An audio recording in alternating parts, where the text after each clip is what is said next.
Welcome to this week's episode of Biz Success in 15, where top experts share hot tips and strategies that you can implement in as little as 15 minutes to build your dream business. And now here's your host, the visibility whiz, Cindy J. Hi, I'm Cindy J, the Visibility Whiz, and welcome to this episode of Biz Success in 15, where top experts share hot tips and strategies that you can implement in 15 minutes or less to build your business. Today, our guest is Phoebe Mrochuk, and she helps high-performing female entrepreneurs master their mindset around execution and take their businesses to the next level. After spending years creating highly profitable funnels, she empowers clients with the vision and skills to create better, more aligned strategies that suit their greater goals. She's the host of the Unbecoming Podcast, a show that helps entrepreneurs release judgment, expectations, and past conditioning to redefine their metrics of success and live a fun, free, and filling life. Welcome, Phoebe. It's a pleasure to have you. Thank you so much. I'm excited to be here. I appreciate it. Very, very welcome. I'm excited to have you and speak about unbecoming.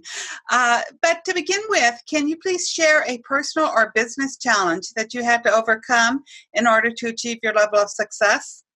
Absolutely. So the story that really comes to mind was I had built a brand before that was all based around paid advertising, funnel strategies, marketing strategies to help people with their launches. And I had a conversation with somebody at a conference at one point, and in the middle of our conversation, we had been speaking for about 15 minutes, and she said, "Wait, you're Phoebe from Make Up Your Marketing?" And I remember that conversation was so telling because basically I had built a brand based on what I thought everyone else wanted from me, which was the paid advertising, the funnels, and that's great for the right person. And I just realized that it was so out of alignment with who I was and what my gift actually was in the world. And so it was that piece of not being true to myself and doing the things that everybody wanted me to do just because I was good at it, not because I loved it and I felt really aligned with it. So that was a huge challenge for me to just completely pivot. I actually changed my business name to my name and started doing all the things that I actually wanted to do. I absolutely love that, Phoebe. You know, so many people have that same challenge. They do what they think they're supposed to do, or they do something that just because they think it's going to bring in more money, but then it's not aligned with their soul, so they're not having fun. And I know right now you help entrepreneurs build profitable personal brand. So what's your definition of a personal brand, and how do you help people develop their personal brand? Yeah, that's a great question. So I think of a personal brand as how you show up in the world, right? What do people associate your name with? And just the concept of personal branding itself, what I found from that one conversation is that people get it wrong. And 99% of the people that come to me as a personal brand strategist to create, they're asking me about logos and font colors and different fonts and their websites. And that's actually about the 2% of what we should be focusing on. The real part, the real magic of a personal brand is how do you create a business as an extension or as an expression of who you are? And so the reason that's really important is because, as you alluded to, we can build a brand based on what we're good at and all the expectations, when that's just actually costing us a lot of time and energy and resources before we actually do what we want to do. So if you start it from the beginning and you really capitalize on the positioning of who you are and what you're here to do and who you're here to serve, then everything else falls in line. I think too many people spend way too much time on the things that don't matter. And I just bring everybody back into laser focus, getting really concrete and tangible steps, action steps, in place so you can actually have the results, get the results for your clients and show up in a way that is impactful in the world.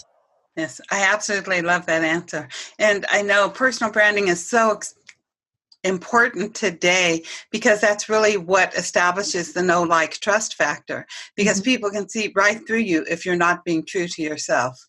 Absolutely. That is And the thing is, when people ask me about, well, how does this translate into sales? Well, the entire thing, as you said, know, like, and trust factor, that is selling. And I think selling is not this, I mean, I know the kind of aggressive, high pressure sales because I've been there, I've lived it, I've done it, I've implemented it, and then I rejected it because I wanted to create something that felt more comfortable for me. So when I head into a sales conversation, it's all about a conversation. It's not necessarily about, do I have the scarcity and do I have the, the countdown timer and all the things that I know how to do, but what actually feels really good for you is going to feel great for your clients. I love that you said that feeling, because you have to feel into it. I know the comebacks for any objection that a potential client may have, but I've never in my life felt really authentic doing that. Even years ago when I sold Tupperware and I was taught, if they say this, you say that, but it never felt good to me. So I just decided I was going to do what feels good to me. And when I became a coach, I was a divorce coach for years. And I had one gentleman client. He was the head of a multi-million-dollar company, the sales department that sold multi-million-dollar products. And he used to laugh at me all the time. He said, "You are the most soft sale that I've ever seen, but you're so good at it." I just couldn't not be authentic and try to come back with all the objections. And with some people, they're fine with it. And so it's just leaning into who you are versus trying to do what you think you're supposed to do, especially whenever it comes to overcoming objections and doing the sales talks. Absolutely. There's my clients always have joked historically with me in the past about the Phoebe no sale is that I say from the very beginning after our first call, I'm like, even if you handed me your credit card right now, I wouldn't take it, because I know for me, I hate being put on the spot. I don't like to make decisions right away. I like to think about it and feel into it, as you said. And so I know that people who are attracted to me are probably going to be feeling the same way. So I tell them to go away, come back to me within 24 or 48 hours, whatever feels really good, because I don't want them to get outside of this realm of impossibility. I want them to stay in the possibility of what we could create together. So I make sure that I create a window, but a soft window, so they feel really good and comfortable about the decision they're going to make either way. Exactly. Exactly. I'm 100% with you there.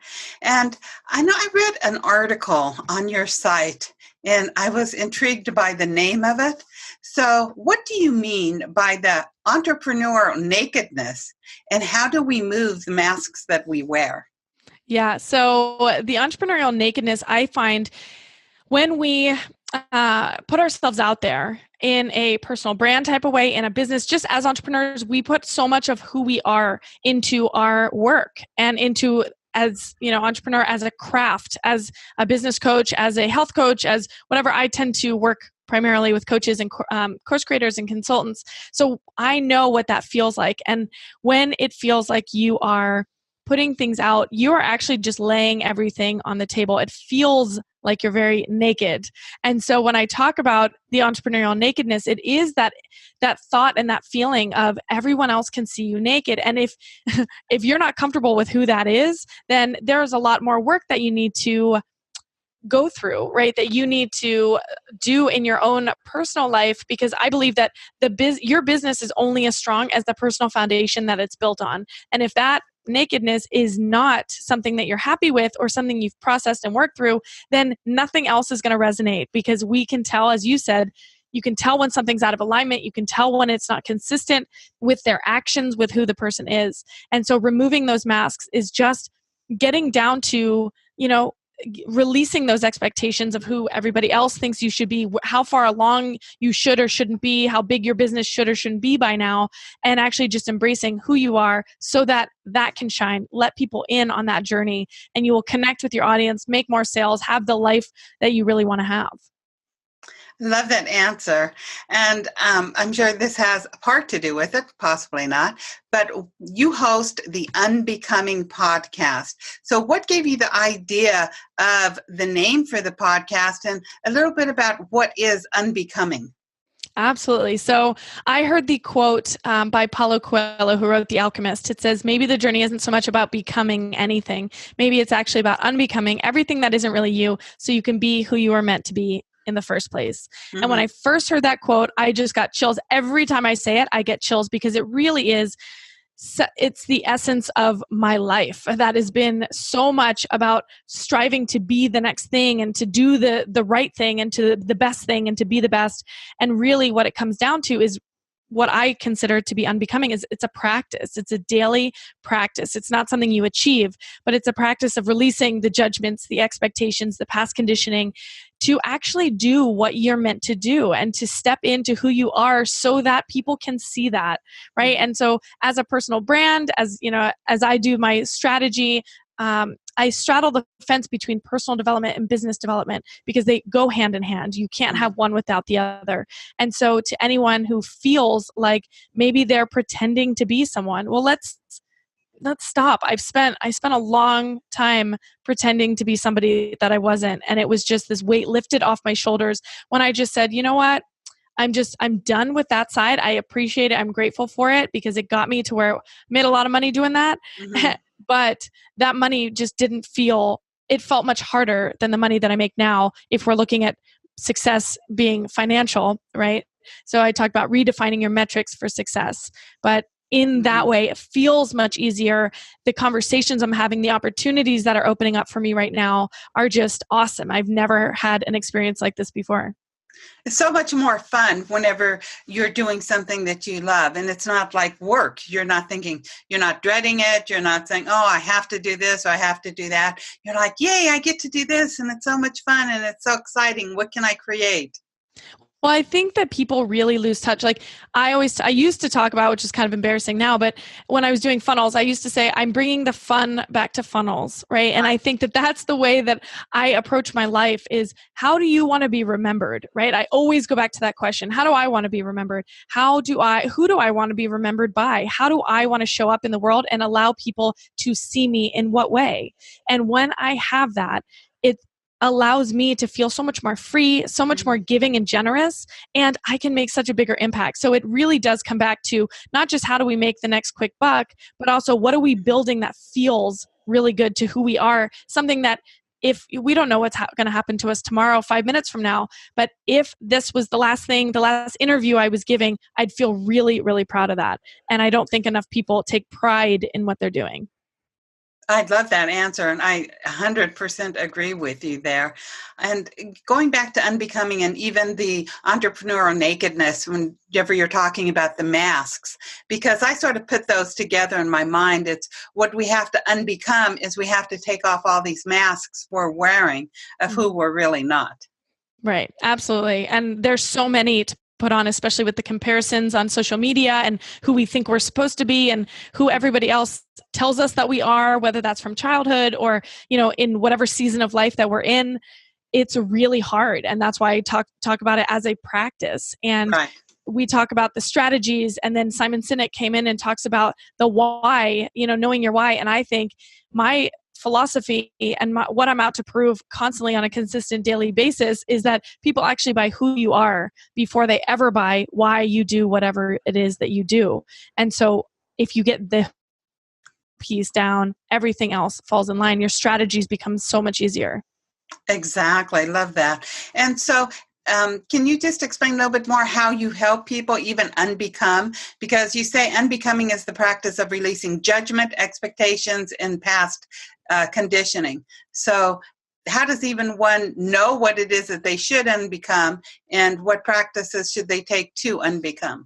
Yeah, it's a great question. So I bring my clients through, normally nobody knows that they need to unbecome something. That's not something people come to me for, but they do feel stuck or stifled or something's not quite working, or they feel like they're pushing a little too hard, or that this should be a little easier. I talk all the time about if it's not fun, easy, and honest, if it doesn't feel those three ways, then something's going on, something's wrong. And it's up to in our conversation, we figure out what that is. And a lot of people don't know what that is until we get into it. So I have a 6-step system. It's all A's. So the first step is to audit. And that's really where the stuff starts to come up. So we've audited our life, our business. And again, it's very much like this. So it's one and the same. So we go through and we audit different areas of our life. We audit our business. We audit, our future, our past, all of those things. And then we go through and we align. So that's talking about where, the red threads throughout your life that have gotten you to where you are.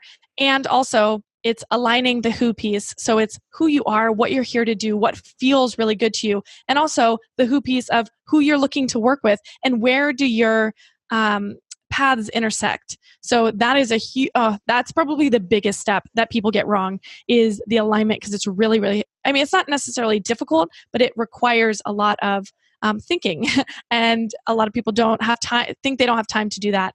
So then the next step is affirming. So those are going through really figuring out what to focus on and how to make a public declaration about who you are, what you're here to do, how you help people in a really clear, concise, cohesive way. And then the next step is we act. So taking the right appropriate actions to put the income generating activities first, right? If that's the place that you're in, and really building this foundation in a way that feels really good to you. And then the next step is to amplify. So once we've acted, then we amplify our efforts because we've proven the concept, and now we can amplify, whether that's paid advertising, whether that's email marketing, all of those things that I have a great background in, as well as I know you do. And then the final step is to adjust. And so that is fine-tuning, tweaking, refining, going back and doing it again, combing through what you currently have, making those slight little seemingly insignificant tweaks, but making sure that those feel really good and aligned with you.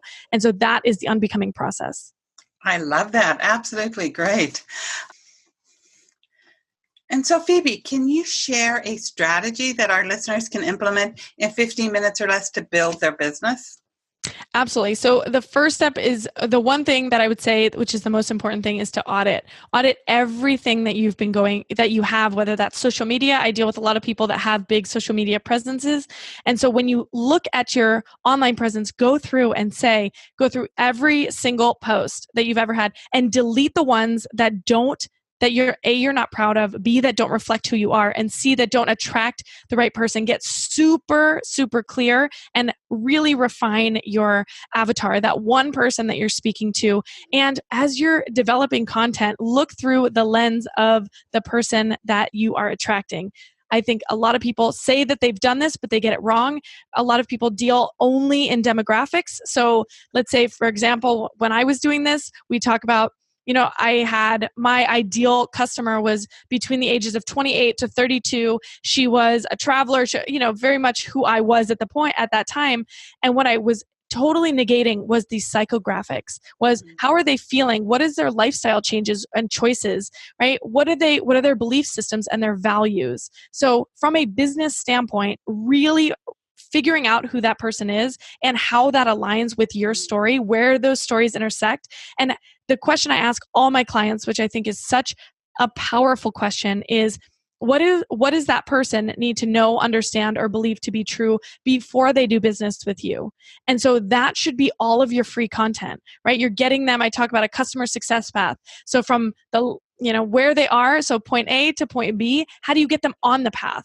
It's not even how do they understand where they are or what, point B looks like. It's how do you get them on the path?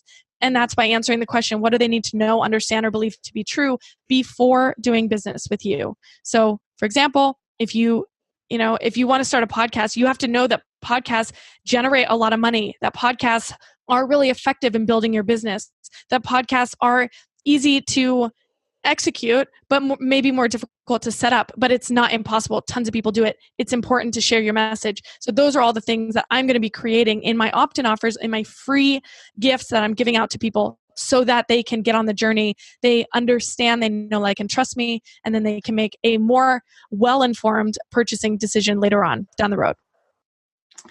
Oh gosh, that's really a great strategy. And I love that you spoke about the demographics versus the psychographics, because I have seen the same thing. So many people are focused on only the demographics when that's just such a small thing. I always say, if you're focused on the demographics, that's like you think you can marry every single man out there. Every man out there is fair game. And if we're thinking about a man that we're going to marry, we really dig down to their values, their beliefs, their sense of humor, what they enjoy doing. And this Absolutely. is the psychographics that is so important whenever you're determining who your ideal client is. For sure. Yeah. And Phoebe, I know that you have a fantastic gift for our community. Can you share what it is?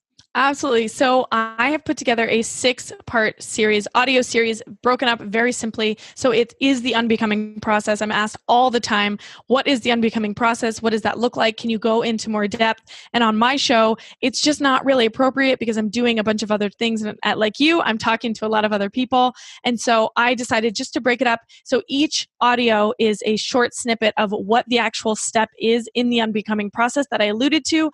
It's really easy, very easily consumed, and it's a lot of fun. And so I literally open the kimono, I guess is what they say. And so you can go through and you can work through, and it gives you exercises, thought pieces, and things for you to evaluate when it comes to your business, how you can make changes. And if you go through all of these processes, you go through the audios and actually take action, then I guarantee, it's 100% guarantee that something will shift in your business, whether that's the sales, your clients, your maybe even your team, but something will shift.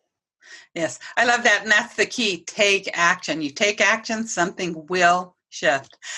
So to our listeners, you want to head on over to bizsuccessin15.com/Phoebe. That's all lowercase, PHOEBE, bizsuccessin15.com/Phoebe, and grab your free gift of the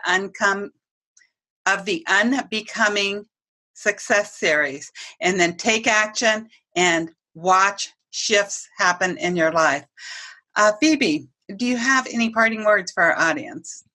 Just to have fun and have fun being who you are. I know that there's so much, and you alluded to the fact, take action, get the help you need, get the coach, get the mastermind, whatever it is, but you need a support system, people who believe in you, who have your back, who align with your values. And once you start to develop good habits, get into a routine or a rhythm that feels really good to you, your business will flourish, but really work on trusting yourself, work on the who piece, developing the personal foundation, and then everything on top of that will fall into place.